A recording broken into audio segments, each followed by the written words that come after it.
Welcome to your Branch Out podcast, where we explore communication, markets, digital behavior, and business signals shaping Southeast Asia. Let's start with a scenario that plays out almost every day in this region. Yeah, it really does. Right. So imagine you're a startup founder and you've just launched a digital campaign in Ho Chi Minh City. And it is just an absolute smash hit. I mean, engagement is through the roof, conversions are super cheap, and the momentum is, well, it's incredible. You're feeling pretty good about yourself at that Oh, point. totally. You're on top of the world. Yeah. So naturally, you take that exact same campaign, you translate it into Thai, push it live in Bangkok, and you just sit back waiting for the sales to roll in. But instead, absolute silence, crickets, it just flatlines entirely. It's a brutal wake-up call, and it happens constantly. There is this persistent trap of looking at Southeast Asia from the outside and treating it as a monolith. Like it's just a single massive high-growth block. Yeah, like it's all exactly the same. Exactly. You see the rapid internet adoption, and you just assume the rules of engagement are universal across borders. But anyone operating on the ground knows that the underlying architecture of business communication completely transforms the moment you cross a national border. It really does. Scaling across this region is never just about translating your website's copy. It's fundamentally about translating how you build trust. And that is exactly what we're pulling apart today. We're looking at the stark contrast between two powerhouse markets, Thailand and Vietnam. Two very different beasts. Very different. We've got the latest 2025 digital data, and our mission here is to separate the real signals from the noise. We need to figure out why that hypothetical campaign worked in Vietnam but completely failed in Thailand. And, what decision makers actually need to do to build visibility and credibility. Right. So let's start right at the bedrock level. Before we even talk about apps or ads, we need to understand who we're actually talking to. Well, the demographic foundation is where the whole story begins. I mean, if you just look at top-line population numbers, you completely miss the undercurrent. Thailand is what I would classify as a market of continuity. Okay, continuity. What does that look like in the numbers? So we're looking at a population of about 71.6 million people. But the signal isn't the total number, it's the trajectory. Thailand actually saw a slight decrease recently, down by about 42,000 people over the last tracking period. Oh, wow, a decrease. Yeah, a slight one. But even more critically, the median age is 40.6. It is a mature, established market. Okay, let's hold that thought and put it next to Vietnam, because I know that picture is quite different. Oh, Vietnam is the mirror opposite. It is a market of pure acceleration. You have a population pushing past 101 million, and it's actively growing. Right? They added around 625,000 people recently. And that median age, it's sitting at 33.4. Think about that gap for a second. We're talking about a 7-year difference in median age across entire national populations. That is massive. It really is. And that isn't just a fun trivia fact, Age completely dictates risk appetite. It dictates how people individually and, well, culturally respond to something new. Absolutely. If we're looking for an analogy here, is it fair to look at Thailand as the established corporate veteran who values long-term relationships, stability, proven track records, while Vietnam is the hungry, aggressive startup that just wants to see immediate results? I like that. I'd actually take that analogy even further. It's not just about how they view a business, it's how they view change itself. Yeah. Think about that corporate veteran. In Thailand, an older, more established demographic leans heavily into strong, pre-existing habits. Right. They like what they know. Exactly. They favor ecosystem stability. They aren't looking to reinvent how they buy their coffee or how they chat with a vendor every 6 months. Because of that preference for the familiar, behavioral shifts happen much, much more slowly. Because the risk of trying something new and having it fail outweighs the potential benefit of a slightly better new experience. Precisely. Now, contrast that with the hungry startup mindset in Vietnam. That younger population is a massive engine for rapid digital adoption. There's this immense cultural openness to brand new players, untested platforms, and totally novel ways of transacting. They just want to go fast. Yeah, exactly. The market is in a state of constant evolution. It creates a highly dynamic environment, but also a pretty chaotic one for businesses entering the space.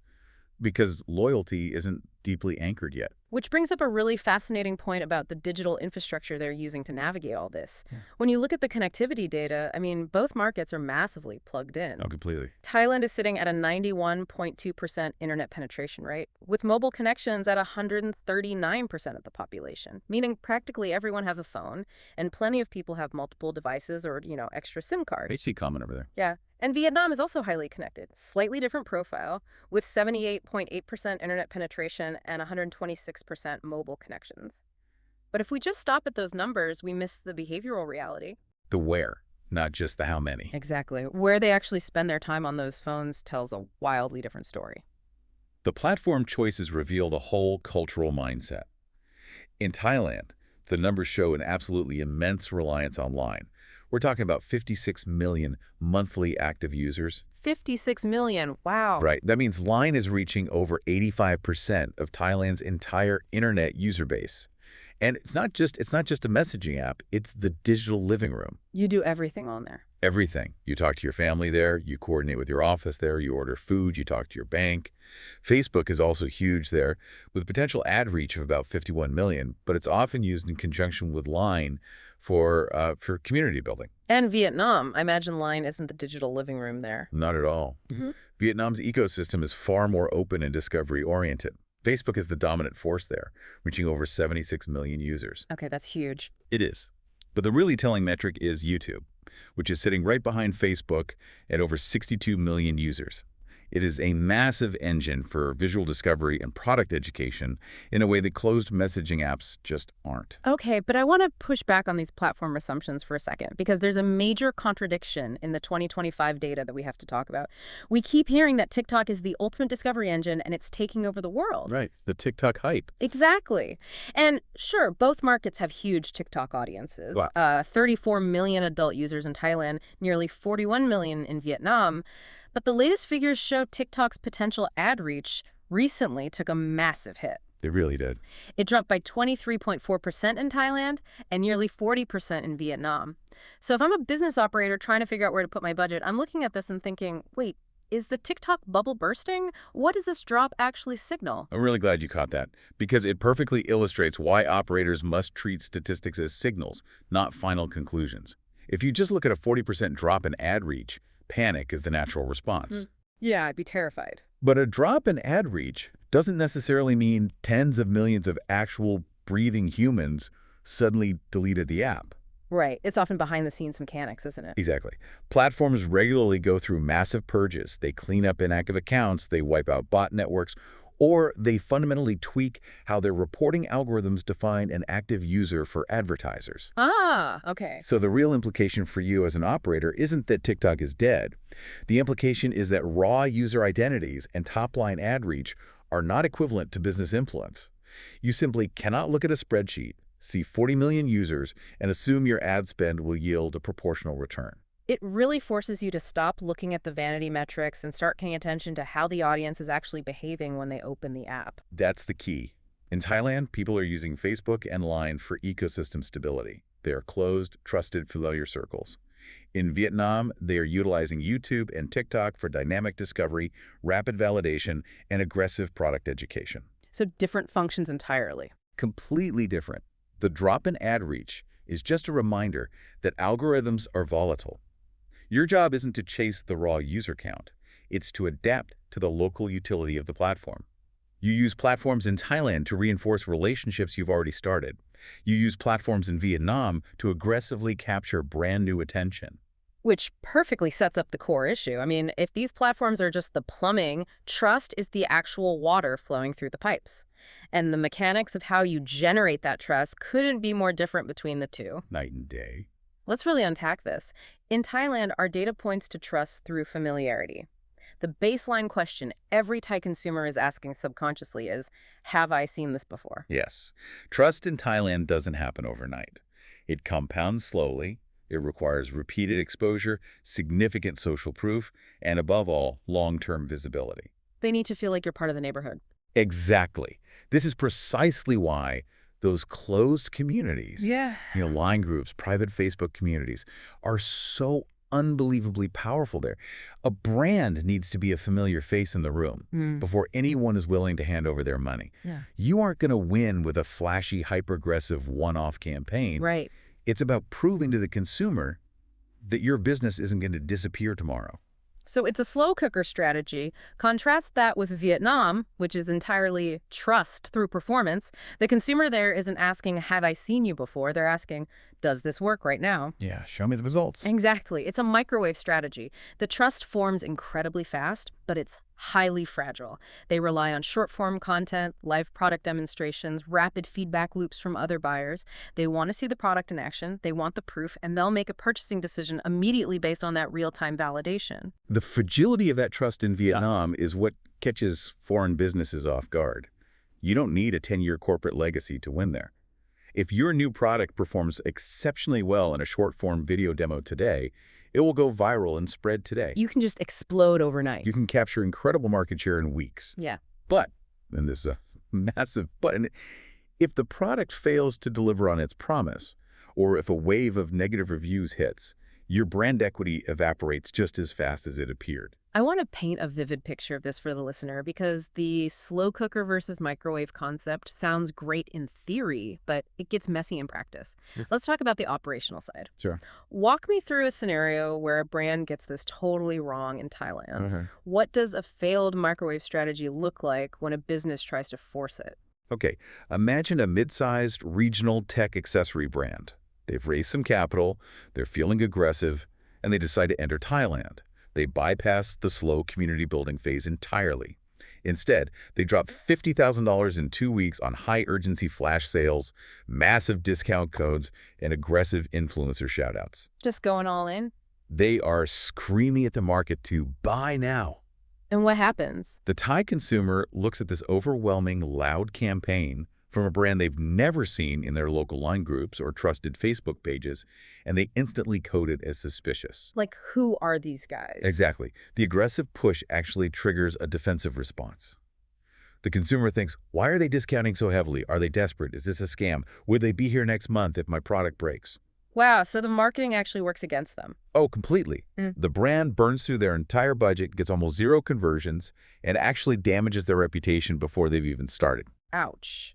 So if I'm an SME and I don't have endless venture capital to just sit around for 2 years being a familiar face, how do I survive the slow cooker? How do I build that necessary familiarity without going broke before I make a single sale? That is the defining challenge of a slow burn market. You cannot buy immediate trust, period. If you try, as we just discussed, you burn your cash. So an SME must invest in infrastructure rather than just pure advertising. What does that look like on the ground? You partner with established local voices. You engage genuinely in smaller niche community groups rather than shouting at the whole country. And crucially, you make sure your customer service, which is almost always going to happen via line, is flawless and highly personalized. So you lean on the trust others have already built. Exactly. You essentially have to borrow the trust of established ecosystem players until you've compounded enough of your own. You integrate into their existing habits rather than demanding they change their habits to accommodate your launch schedule. That makes total sense. And it naturally dictates the actual buying loops we see in the data. It really does. When we map out Thailand's decision-making process, it is a deeply layered funnel. It goes discover, follow, observe, engage, and finally, buy. I want to highlight that observe phase because it's fascinating and so unique. Yeah. In Thailand, a user might discover your brand, follow your social page, and then do absolutely nothing but watch you for 6 months. 6 months of just lurking. Just lurking. Yeah. They are quietly assessing your stability. They're looking for consistent lifestyle content. They want to see how you respond to complaints in the comments. They're waiting for social validation from their peers. Your content during this phase needs to feel stable, relatable, and communal. Meanwhile, Vietnam's decision loop is aggressively compressed. It's just discover, validate, act, bam, bam, bam. Go, fast and furious. And the content required to feed that loop has to be dynamic and outcome-driven.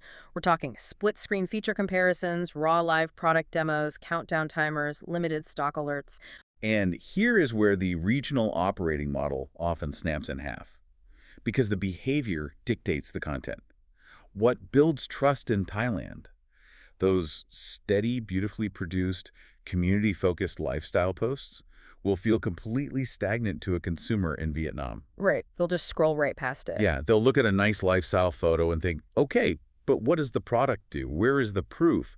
This brand lacks momentum. Let me challenge that from a corporate resource perspective. Because if you're the regional communication lead overseeing both of these markets, managing two fundamentally different content engines sounds like a nightmare. Oh, it's a huge headache. Do you actually need two completely different creative teams, or is there a unified baseline you can deploy to keep costs down while maintaining brand consistency? You're touching on the ultimate tension in regional management: efficiency versus effectiveness.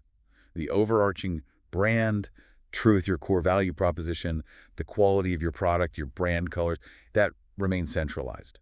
But the delivery mechanism must split if you want to be effective. So the message is the same, but the volume and pacing change. Exactly. You might have a centralized team building the core assets, but the local execution has to be handed over to operators who understand the local tempo. In Vietnam, your local team needs the freedom to run an aggressive, fast-paced campaign with high-urgency calls to action, because that's how that market validates value. And if you don't? Well, if you take that exact same urgent campaign and force your Thai team to deploy it, it feels desperate. It signals instability, which actively damages the long-term familiarity you're trying to cultivate. So, treating these markets as a monolith doesn't just mean your marketing is slightly inefficient.